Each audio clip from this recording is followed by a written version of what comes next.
Hello hello mister Mitra, how are you? হ্যাঁ, আমি ভালো আছি। আপনি ভালো আছেন? আপনার ব্যবসা কেমন চলছে? না না, আরে মিস্টার মিত্র কি বলবো, একটা সমস্যায় পড়েছিলাম, সে কারণেই আপনাকে ফোন করলাম। আর এই কলকাতা শহরের বুকে আপনি ছাড়া এই সমস্যার সমাধান কে করতে পারবে বলুন? না না, সেরকম কিছু না। আমি একটা বেশ well and healthy old age হোমের সন্ধান করছিলাম। আরে ওল্ড এজ হোম মানে ওই বৃদ্ধাশ্রম, বৃদ্ধাশ্রম। হ্যাঁ হ্যাঁ, আরে না না, আর বুঝবেন না, মায়ের তো আস্তে আস্তে বয়স হচ্ছে, আর আপনার বহুতই বেশ একটু মডার্ন টাইপের, তাই মায়ের সাথে বেশ প্রতিদিনই একটু ঝামেলা লেগেই আছে। আর আমাদের এই কাজে বুঝতেই পারছেন, পার্টি আনন্দ বিনোদন বাড়ির মধ্যে হয়েই চলেছে। তাই আমি ভাবছিলাম যে বাকি কটা দিন যদি মা একটু মায়ের মতনই মানুষের সাথে সুখে শান্তিতে বাস করতে পারতো তাহলে ভালোই হতো। না না, টাকা পয়সার কথা আপনি চিন্তা করবেন না, ওটা আমি ঠিক পেমেন্ট করে দেব। হ্যাঁ, টাকা পয়সা আপনাকে চিন্তা করতে হবে না। তাই আপনাকে বলছিলাম, আপনি যদি একটু বৃদ্ধাশ্রমের ব্যবস্থা করে দিতেন তাহলে খুবই উপকার। হ্যাঁ হ্যাঁ হ্যাঁ স্যার, কাইন্ডলি একটু দেখুন। ওকে ওকে, রাখছি, তাহলে পরে কথা হবে এই বিষয়ে। আচ্ছা রাখুন। পড়ান পড়ান। হ্যাঁ হ্যাঁ দাদাবাবু, আমায় ডাকছেন? বলছি শোন, আজকে রাত্রেতে বাড়িতে একটা পার্টি আছে, আমার কিছু কলিগ আসবে এবং বন্ধু বান্ধব আসবে, তাই মা যেন সন্ধ্যার পর থেকে রুমের বাইরে বের না হয়, এটা মাকে ভালো করে বুঝিয়ে বলে দিবি। আচ্ছা বেশ দাদাবাবু, আমি কর্তামাকে ঠিক বুঝিয়ে বলে দেবো, এ নিয়ে আপনি কোনো চিন্তা করবেন না। বেশ, আর মায়ের খাওয়ার দাওয়ারের ব্যবস্থাটা যেন রুমের মধ্যেই করে দিবি। আচ্ছা বেশ বেশ, তুই এখন যা। দাঁড়া দাঁড়া দাঁড়া, ফোন আসছে, দাঁড়া।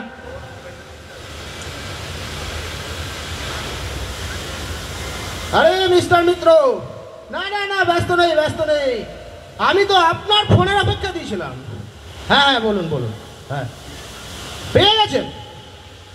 বৃদ্ধাশ্রমের সন্ধান পেয়ে গেছেন? আরে আমি আপনাকে বললাম না যে আপনি ছাড়া এই সমস্যার সমাধান কেউ করতে পারবে না। আচ্ছা, মানে বেশ জায়গাটা একটু ভালো তো? হ্যাঁ হ্যাঁ, ঠিক আছে ঠিক আছে। হ্যাঁ, টাকা, আরে আপনাকে তো বললাম 25,000 টাকা মাসের দিয়ে দেবো, কোনো চিন্তা নেই আপনার। 25,000 টাকা আমি দিয়ে দেবো, সে নিয়ে আপনার কোনো চিন্তা নেই। হ্যাঁ, তো আরে ফর্মালিটিটা আপনি পূরণ করুন না, ফর্মালিটি পূরণ করুন। আরে দেরি করছেন কেন? শুভ কাজে কি কেউ দেরি করে? আরে তাড়াতাড়ি তাড়াতাড়ি, আপনি সিট ফিট যা বুক করার ব্যাপার আছে আপনি একটু তাড়াতাড়ি বুক করে ফেলুন, কারণ আমি চাইছি নেক্সট উইকের মধ্যেই মাকে শিফট করে দেবো সেখানে। ঠিক আছে, তাহলে এই কথাই রইল। আচ্ছা আচ্ছা, রাখি। Thank you thank you thank you, আপনি আমার বিশাল উপকার করলেন, সে উপকারে কি বলবো। Thank you sir, thank you. এই পড়ান, এদিকে শোন। হ্যাঁ দাদাবাবু বলুন। শোন, তোকে একটা আরেকটা কাজ করতে হবে। মাকে একটু বুঝিয়ে বলবি যে এই যে বাড়ির পরিবেশ, এই পরিবেশ মায়ের পক্ষে সুখকর নয়, তাই মাকে আমি নেক্সট উইকে বৃদ্ধাশ্রমে পাঠানোর ব্যবস্থা করেছি। ওটা খুব সুন্দর হবে মায়ের জন্যে, বুঝেছিস? মাকে একটু ভালো করে বুঝিয়ে বলবি, এটা তোর দায়িত্ব, কেমন? কি বলছেন দাদাবাবু আপনি? আপনি কর্তামাকে শেষ বয়সে কিনা বৃদ্ধাশ্রমে পাঠিয়ে দেবেন? যে কর্তামা আপনাকে ছোট থেকে এত কোলে পিঠে করে এত বড় করে মানুষ করেছে, সেই কর্তামাকে আপনি শেষে কিনা বৃদ্ধাশ্রমে পাঠিয়ে দেবেন? আপনি সারাদিন ঠিক মতো খাচ্ছেন কিনা, ঠিক মতো ঘুমোচ্ছেন কিনা আমাকে প্রতিদিন জিজ্ঞাসা করে, আপনাকে এক দৃষ্টি দেখার জন্য ছটপট করতে থাকে। না না না না দাদাবাবু, এরকম ভুল কাজ আপনি করবেন না। এত বড় সিদ্ধান্তটা নেবার আগে আপনি একবার ভাবুন দাদাবাবু, এতে কর্তামা কতটা কষ্ট পেতে পারে। কোনো মাই তার সন্তানকে ছেড়ে ভালো থাকতে পারে না দাদাবাবু। ও দাদাবাবু, আমি আপনার দুটি পায়ে পড়ি দাদাবাবু। তোকে কে এসে ব্যাপারে চিন্তা করতে বলেছে? তুই চাকর চাকরের মতো থাকবে, আর আমি যা বললাম সেটা মাকে কে বলবে। আর তোকে একটা কথা বলি, ভালো করে শোন, এই পৃথিবীতে তেলে আর জলে কখনো মিক্সড হয় না। যা যা বললাম, নিজের কাজ কর। দাঁড়া পোড়ান দাঁড়া, তুই ঠিক বলেছিস রে খোকা, তুই ঠিক বলেছিস। তেলে আর জলে কখনোই মিশ যে পুরনো দিনের মানুষ, হ্যাঁ, বুকের রক্ত জল করে তোদেরকে লেখাপড়া শিখিয়ে আজ মানুষ করেছি। অনেক ভুল করেছি, শেষে এসে দেখতে পাচ্ছি খোকা তুই শুধুমাত্র টাকা রোজগারের একটা মেশিন হয়েছিস।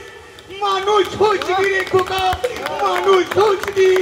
এটা আমাদেরই অদৃষ্ট রে খোকা, এটা আমাদেরই অদৃষ্ট। তাই তো আজ দেখতে পাচ্ছি ভারতবর্ষের বুকে কত কত বৃদ্ধাশ্রম গড়ে উঠেছে। তুই একদম চিন্তা করিস না খোকা, একদম চিন্তা করিস না।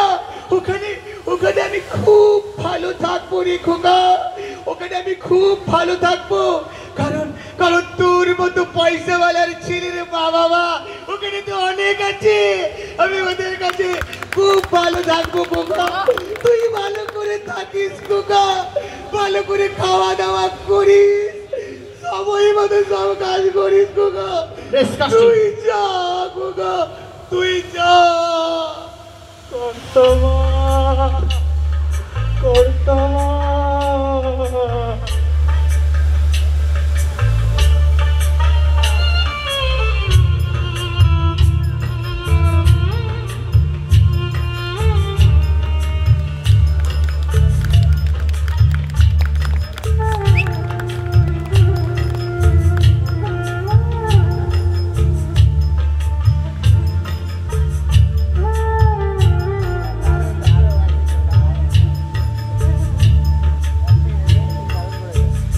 ছেলে আমার মস্ত মানুষ, মস্ত অফিসার, মস্ত ফ্ল্যাটে যায় না এপার ওপার। ছেলে আমার মস্ত মানুষ, মস্ত অফিসার, মস্ত ফ্ল্যাটে যায় না দেখা এপার ওপার। নানান রকম জিনিস আর আসবাব দামি দামি, সবচেয়ে কম দামি ছিলাম একমাত্র আমি। ছেলের আমার প্রতি অগাধ সম্ভ্রম, আমার ঠিকানা তাই বৃদ্ধাশ্রম।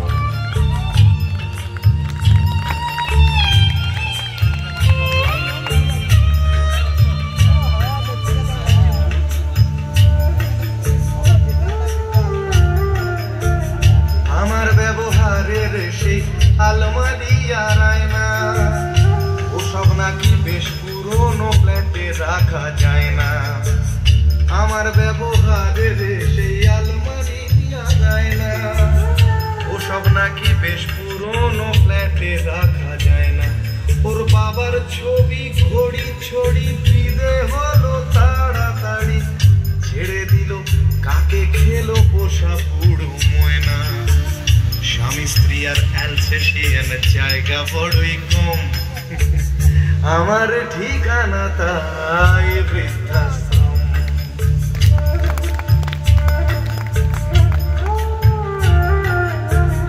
নিজে হাতে ভাত খেতে পারতো না খোকা, বলতাম আমি না থাকলে রে কি করবি বোকা। ঠোঁট ফুলিয়ে কাঁদতো খোকা আমার কথা শুনে, খোকা বোধহয় আর কাঁদে না নেই বুঝিয়া। ছোটবেলায় স্বপ্ন দেখে উঠতো খোকা কেঁদে, দুহাত দিয়ে বুকের কাছে রেখে দিতাম বেঁধে।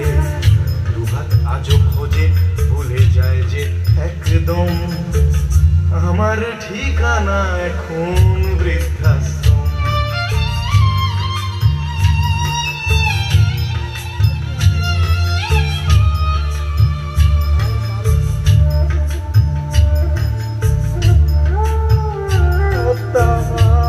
কারো হয়েছে ছেলে 2 বছর হলো, আর তো মাত্র বছর 25 ঠাকুর মুখ তোলো। 100 বছর বাঁচতে চাই এখন আমার 60, 25 বছর পরে খোকার হবে 59। আশ্রমের এই ঘরটা ছোট, জায়গা অনেক বেশি, খোকা আমি দুজনেতে থাকবো পাশাপাশি। সেই দিনটার স্বপ্ন দেখি ভীষণ রকম, মুখোমুখি আমি খোকার বৃদ্ধাশ্রম। মুখোমুখি